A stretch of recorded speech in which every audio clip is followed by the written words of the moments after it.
Përshëndetje zonja dhe zotrinj, ky është edicioni qendror, këtu në ekranin e kanalit 7, ndër të tjera do të ndiqni. Gjykata e Tiranës dënon autorin e vrasjes me thik të nxënësit Martin Cani në shkollën Fanoli në Tiranë. Mario Përlesha i do të vuaj 16 vjet burgim.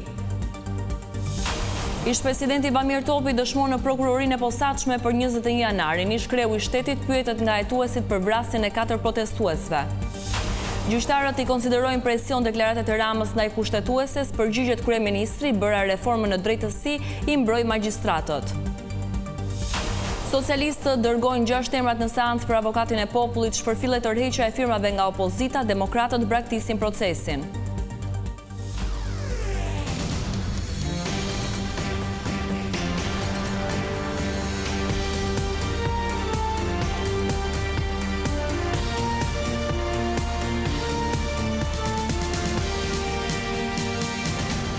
Do të vjojmë gjërësisht me lajmet. Mario Përlesha, i autori vrasjes së 14 vjeçarit Martin Cani, u dënua me 16 vjet burg. Prindrit e të miturit që humbën jetën nga goditjet e thikës e konsideruan vendimin një rrezë shpresë, por akuzuan shkollën Fanoli që sipas tyre akoma nuk ka kërkuar ndjes. Konflikti mes të miturve i nisur në rrjetet sociale përfundoi tragjikisht me përdorimin e thikave. Gjykata e Tiranës dënoi me 16 vite burg autorin e vrasjes së të miturit Martin Canit, 14 vjeçari i cili u godit për vdekje me thik nga bashkëmoshatari i tij vitin e kaluar, pranë shkollës Fanoli në kryeqytet. I mituri ka përfituar nga zbritja viteve të burgimit për shkak të moshës së tij, ndërkohë që gjykata ka dhënë vendim jo vetëm për vrasjen e Martin Canit, por edhe të plagosjes së shokut të tij në këtë ngjarje. Menjëherë pas vendimit ka reaguar dhe familja e viktimës. Baba i tij tha se ky vendim është një rrezë drite për familjen e tyre. Megjithatë, ai hodhi kritika për institucionin arsimor, duke thënë se shkolla nuk ka reaguar dhe madje as falje nuk ka kërkuar. Besoj që kanë nxjerrë një rrezë drite për Martinin dhe për Luizin. Gjithsesi dhimbja jonë është e pa krahasueshme. Nuk krahasohet sikur edhe burgim përjetshëm ishte është e pa krahasueshme. Ndërkohë avokati familjes Cani tha se vendimi i gjykatës nuk ka të bëjë me dënimin, por me drejtsinë e vendosur në vend. Janë cilësuar 2 vrasje në vendim, pra vrasje për Martin Cani dhe vrasje mbetur në tentativë rrethana për të miturin tjetër Luis Meqja. Nuk është çështje dënimi, është çështje drejtësie, çështje për të mbrojtur 2 të mitur apo shumë të mitur të cilët janë të rrezikuar çdo ditë nëpër shkollat shqiptare, dhe kjo do të jetë mesazh për qeverinë shqiptare, për ato institucione arsimore të cilët mbajnë, edukojnë fëmijët e gjithë kujt, e gjithë qytetarëve shqiptarë të Republikës së Shqipërisë. Vendimi i tokave të zeza ishte lënë për këtë të martë, ndërkohë që para pak ditësh në seancë avokati i autorit kërkoi rikualifikim të veprës penale për të miturin, nga vrasja në rrethana cilësuese në vrasje në kushtet e tronditjes së fortë psiqike. Gjithashtu prokuroria më herët kërkoi dënimin me 25 vite burg për autorin, por për shkak të moshës së mitur ai nuk mund të dënohet më shumë se gjysmën e dënimit. Ngjarja rënd të ndodhi me 18 nëntor të vitit të kaluar. Menjëherë pas përfundimit të mësimit, 2 të miturit dolën jashtë për të sqaruar një konflikt që kishte nisur disa ditë më përpara në rrjetet sociale. Autori tashmë i dënuar nxori thikën dhe goditi disa herë Martin Canin dhe shokun e tij. Ish-presidenti Bamir Topi është paraqitur në SPAK për të dhënë dëshminë e tij lidhur me vrasjet në bulevard në 20 janarin e vitit 2011. Pas daljes nga organi akuzës, ish-kreu i shtetit refuzoi të jepte detaje me argumentin e ruajtjes së sekretit hetimor. Më herët janë marrë në pyetje për këtë çështje ish-kryeministri Sali Berisha e ish-ministri i Brendshëm Lulzim Basha. Ish-presidenti i vendit Bamir Topi ka qenë ish-zyrtari tjetër i lartë që është thirrur nga prokuroria posaçme në kuadër të dosjes së 21 janarit, dosje e cila është në nënhetim pas vendimit të gjykatës së Strasburgut dhe asaj të lartë që e konsideruan vrasjen e 4 protestuesve një krim shtetëror.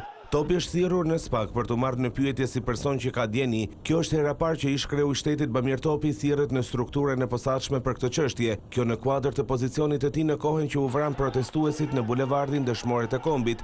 Në vitin 2011, Bamir Topi ishte presidenti i vendit gjatë qeverisjes së Sali Berishës. Pas më shumë se një orë, Bamir Topi doli nga ambientet e SPAK, ku përpara gazetarëve tha se nuk mund të ndajë detaje për marrjen në pyetje, pasi respekton procesin hetimor, por sipas tij ai është shprehur publikisht më përpara për këtë çështje. Për të dëshmuar atë çka di unë, pasi kam qenë në atë kohë kryetar shteti. Unë kam folur për 20 janarin, vazhdimisht, në respekt të transparencës me publikun. Tjetë funksioni i prokurorisë së posaçme është thjesht hetimi për të dalë gjithmonë tek e vërteta. Përplasja ashpër politike që solli dhe prishjen e marrëdhënieve mes Bamir Topit dhe Sali Berishës ka qenë pikërisht 21 janari. Hetimet për 21 janari nisën nga SPAK në korrik të vitit 2024, pas regjistrimit të dosjes për veprat penale të vrasjes në rrethana cilësuese e kryer në bashkëpunim kundër 2 ose më shumë personave, shpërdorim detyre dhe pengim të drejtësisë. Më herët ka qenë ish kryeministri Sali Berisha që u mor në pyetje për këtë dosje. Madje SPAK i dërgoi Berishës 3 herë fletëthirrjen për të paraqitur, por 2 herët e para kreu i Demokratëve tha se nuk ishte njoftuar, edhe pse prokuroria posaçme i kishte dërguar letrën në adresën e banimit, në selinë e Partisë Demokratike dhe në kuvend. Megjithatë Berisha u detyrua të paraqitej në SPAK për 21 janarin, pasi prokurorët ia dhanë dorazi fletëthirrjen në momentin që ai u paraqit për masën e sigurisë në kuadër të dosjes për ish kompleksin Partizani. Pas daljes nga ambientet e SPAK, Berisha mohoi që të ketë qenë ai personi që ka dhënë urdhër për të qelluar ndaj protestuesve, ndërkohë hetimet për këtë dosje i quajti sulme politike të drejtuara nga kryeministri Edi Rama. Përpara Berishës u mor në pyetje për 21 janarin ish ministri i Brendshëm Lulzim Basha, i cili pas 90 minutash përpara hetuesve nuk pranoi që të flasë për mediat, duke ruajtur gjithashtu sekretin hetimor. Ndërsa nga qelia Ilir Meta ka shprehur vullnetin e tij të lirë përmes një shkrese drejtuar SPAK për të marrë në pyetje si person që ka djeni për 21 janarin, pasi gjatë protestës së opozitës ishte në bashkëqeverisje me Berishën. Shoqata e gjyqtarëve i ka konsideruar presion mbi kushtetuese në deklaratat e fundit të kryeministrit, i cili ka kërkuar zgjedhje për çështjen Balluku. Sipas magjistratëve, po synohet të krijohet një klimë mosbesimi ndaj pushtetit gjyqësor. Nuk ka vonuar përgjigje Edi Ramës, i cili ka theksuar se ka një dekatë që lufton për reformën në drejtësi, por nuk mund të hesht kur cënohet balanca e pushteteve. Reagimet e njëpasnjëshme të kryeministrit Edi Rama për çështjen e Belinda Ballukut në gjykatën kushtetuese, për shoqatën e gjyqtarëve përbëjnë mesazhe presioni ndaj organeve të drejtësisë. Në një reagim publik, shoqata ngre shqetësimin për klimën e mosbesimit që po krijohet ndaj sistemit dhe kërkon nga zyrtarët e lartë të pushtetit që të respektojnë pavarësinë e gjyqtarëve. Shoqata shpreh shqetësimin dhe indinjatën lidhur me qasjen që kreu i pushtetit ekzekutiv ka zgjedhur të bëjë për këtë problematik, e cila është pjesë e jurisdiksionit të pushtetit gjyqësor. Nën petku në ankesës për uzurpimin e pushteteve ekzekutiv dhe legjislativ nga ai gjyqësor, në të vërtetë fshihet një mesazh presioni ndaj organeve të drejtësisë që kanë për shqyrtim çështjen në fjalë. Gjithashtu, mesazhe të tilla të përditshme të ushqyera ndaj publikut të gjerë synojnë të krijojnë një klimë mosbesimi ndaj pushtetit gjyqësor dhe mund të përdoren më tej si pretekst për marrjen e masave erozive ndaj këtij të fundit.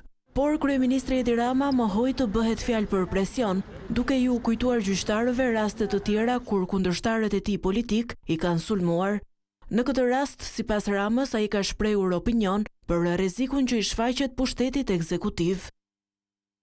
Ose nuk e din kuptimin e fjalës presion, sepse nuk i kam parë të ankohen për ca të tjerë që prej vitesh u këndojnë librin e shtëpisë njerëzve të drejtësisë. Ose e din që kur ankohen për mua, nuk u hyn gjemb në këmbë, sepse unë jam ai që kam 10 vjet që nuk luftoj me ta, por luftoj për ta. Madje duke i përtypur në heshtje si çështje të pavarësisë reale të shpallur botërisht me reformën në drejtësi, edhe jo pak lajthitje të dhimbshme të gjyqësorit në dëm të lirive të drejtave të njerëzve të këtij vendi dhe të interesave të këtij shteti.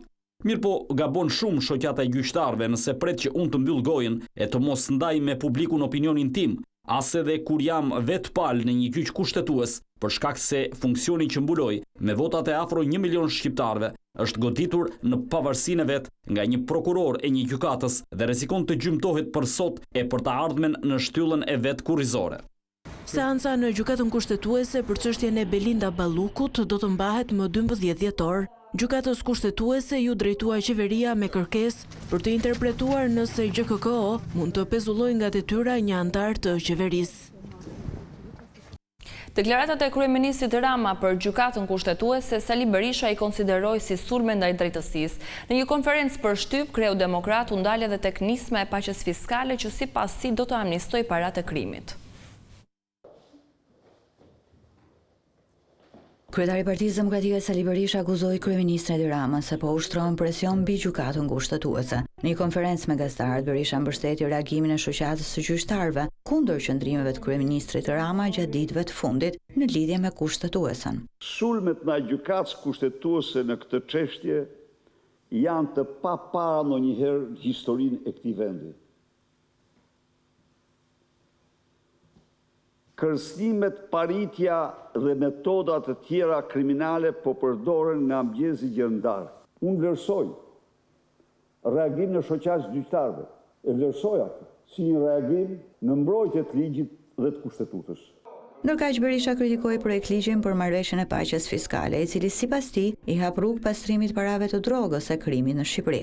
Edi Rama, zëdhënës kryesor në Europë i karteleve të drogës në Shqipëri dhe Amerikën Latine, me të shtuquajtën paqe fiskale, ka sankcionuar amnistin për paratë të drogës, krimit, jo vetëm të karteleve të fuqishme shqiptare, të kokainës dhe kanabisit, por dhe ortakëve të tyre në Amerikën Latine. Partia Demokratike ka depozituar në kuvend disa amendamente për paqen fiskale, por në komisionet parlamentare këto amendamente janë rrëzuar.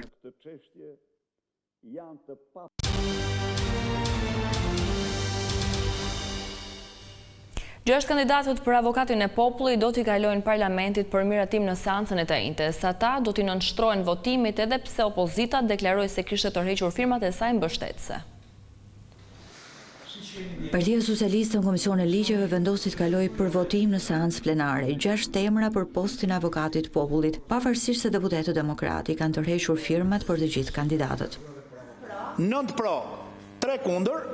Në emër të Partisë Demokratike, Gen Strazimiri deklaroi se opozita i tërhoqi firmat, ndaj sot asnjë prej kandidatëve nuk plotëson kriterin ligjor që të ketë mbështetjen e 28 deputetëve. Në këtë situatë, sipas PD-s, asnjë kandidat s'mund të shkojë për votim në seancë plenare. Por në emër të mazhorancës, Ulsi Manja sqaroi se 6 kandidatët do t'i shkojnë parlamentit e do të vendosë seanca plenare nëse do të njohë apo jo tërheqjen e firmave nga ana e opozitës. Ne jemi këtu, kemi bërë publike, kemi sjellë me shkrim që nuk mbështesim asnjë prej kandidatëve, thotë atje e kanë plotësuar firmat dhe ti aty ke dhe firmat të deputetëve, të cilët e kanë tërhequr mbështetjen, jo për ta propozuar si kandidat, po them edhe herë, mbështetja që të kandidohet vit dëgjohet këtu, të ketë shansin të vit dëgjohet këtu.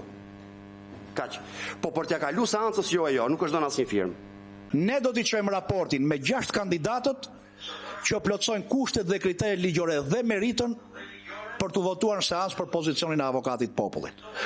Nëse seanca plenare do ketë një vendim që e pranon kërkesën e opozitës si vullnet të tërhequr pas datës 2 dhjetor, sigurisht orienton dhe do të vendos që Komisioni për Çështjet Ligjore, Administratën Publike ta filloj procesin aty ku edhe jemi sot, tek mbledhja e firmave. Por edhe brenda Partisë Demokratike nuk munguan zëra ndryshe në Komisionin e Ligjeve pasi Arjan Doja vuri në dukje se tërheqja e firmave nga ana e Partisë Demokratike nuk është etike. Po e them publikisht ta dëgjojnë gjithë, nga pikpamja morale ky s'është akt as burror, as juridik, e imja personale, e maj përgjegjësi për këtë që po them. Por nga pikpamja juridike tani, ne ndodhemi para i fakti. Imagjinoni kodin e procedurës civile, kur një palë që ka bën ankimin heq dorë nga e drejta ankimit brenda afatit të parashikuar me ligj. Çfarë ndodh në gjykata? Pak minuta pas Komisionit të Ligjeve, kryetari i Partisë Demokratike Sali Berisha deklaroi se socialistët kërkojnë të zgjedhin Endri Shabanin në postin e avokatit popullit, të cilin opozita nuk e pranon. Ndaj sipas tij, Partia Demokratike nuk do të marrë pjesë në këtë proces. Rregulloria e kuvendit parashikon që një kandidat të shkojë për votim në seancë plenare duhet të mbledh 28 firma deputetësh. 6 kandidat kanë arritur të mbledhin këtë numër të nevojshëm vetëm me mbështetjen e opozitës: Adriana Kalaja, Besim Dregjoni, Endri Shabani, Skënderja Luci, Tartar Baza e Anita Brahaj. Ndërkohë, Partia Socialiste nuk ka firmosur për asnjë kandidat. Por javën e kaluar, Partia Demokratike vendosi të tërheqë firmat për të gjithë kandidatët, duke kërkuar ndërtimin e një procesi të ri. Sipas rregullores kuvendit, një deputet mund t'i tërheqë nismat ligjore edhe në seancë plenare, deri në momentin që ligji miratohet në parim. Në këtë këndvështrim, duket se deputetët e opozitës kanë të drejtë të tërheqin firmat për kandidat për avokatin e popullit. Por tani mbetet për të parë se si do të vendos seanca plenare ditën e njëjtë. Avokati i popullit kërkon 84 vota për të miratuar. Vetë Partia Socialiste ka 83 vota e nëse bashkëpunon me 3 deputetët e Tom Doshit mund ta miratoj edhe e vetme avokatin e ri të popullit. Ta do të drejtoj Byron Kombëtare të Hetimit. Emri i tij u zyrtarizua këtë të martë nga Këshilli i Lartë i Prokurorisë, anëtarët e të cilit votuan unanimisht. Me 11 vota pro, Këshilli i Lartë i Prokurorisë votoi për Joni Ketën si drejtuesi i ri i Byros Kombëtare të Hetimit, institucioni i cili në bashkëpunim me prokurorinë e posaçme heton krimin e organizuar dhe korrupsionin. Në këto kushte Joni Keta do të drejtojë BKH-n për 5 vite të ardhshme. Keta ishte kandidati i propozuar nga treshja prokurorëve të posaçëm, Altin Dumani, Arben Kraja dhe Behar Dibra, ku pas një procesi të gjatë përzgjodhen atë pas verifikimeve, testimeve dhe intervistimeve në mesin e 13 kandidatëve që konkuruan për të marrë drejtimin e asaj që konsiderohet si FBI shqiptare. Gara për kreun e ri të BKH-s nisi që në muajin gusht me përfundimin e mandatit të Aida Hajnaj. Joni Keta ishte deri tani zëvendës drejtor pranë BKH, post që e mori vitin e kaluar. Më herët ai ka shërbyer si oficer i policisë gjyqësore në ish prokurorin për krimet e rënda dhe më pas në SPAK. Procesi përzgjedhjes për kreun e ri të BKH-s është monitoruar nga ndërkombëtarët dhe partnerët e huaj të drejtësisë.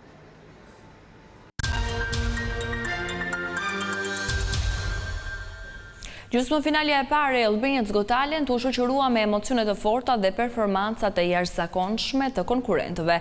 Juria vendosi të çojë në finalen e madhe 2 prej tyre që i bashkohen të përzgjedhurve nëpërmjet butonave të artë. Erdenaj. Klarinetisti Erdenaj Sali dhe grupi Future Steps janë 2 finalistët e zgjedhur mbrëmjen e parë gjysmëfinale të Albanians Got Talent, transmetuar të hënën në mbrëmje në Vision Plus.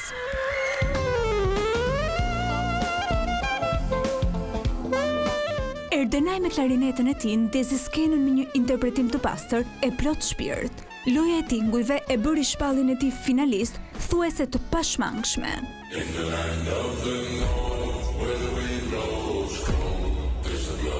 Ndërkohë grupi Future Steps solli një shpërthim total, me një koreografi të fuqishme, të sinkronizuar e plot të ritëm, vajzat e kthyen skenën në një laborator energjie. Lëvizja e tyre ngjalli entuziazëm, mbështetje dhe duartrokitje që nuk u shuan deri në shpalljen e tyre finaliste.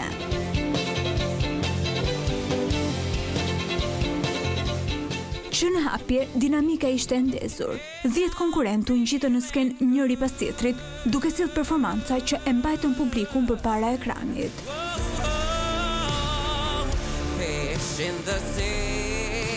Çdo numër mbante brenda një ngarkesë emocionesh të vërteta, ku secili solli në skenë jo vetëm talentin, por edhe historinë, sakrificën dhe atë copës të shpirtit që e bën artin të gjallë.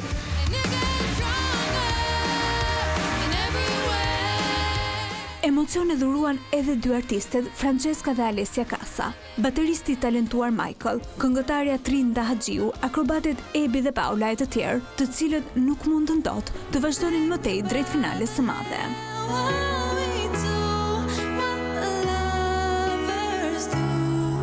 Gara vazhdon, por nata e parë gjysmëfinale tregoi qartë se konkurimi po hyn në fazën më të fortë dhe pas kësaj mbrëmje pritshmëritë për finale vetëm janë rritur.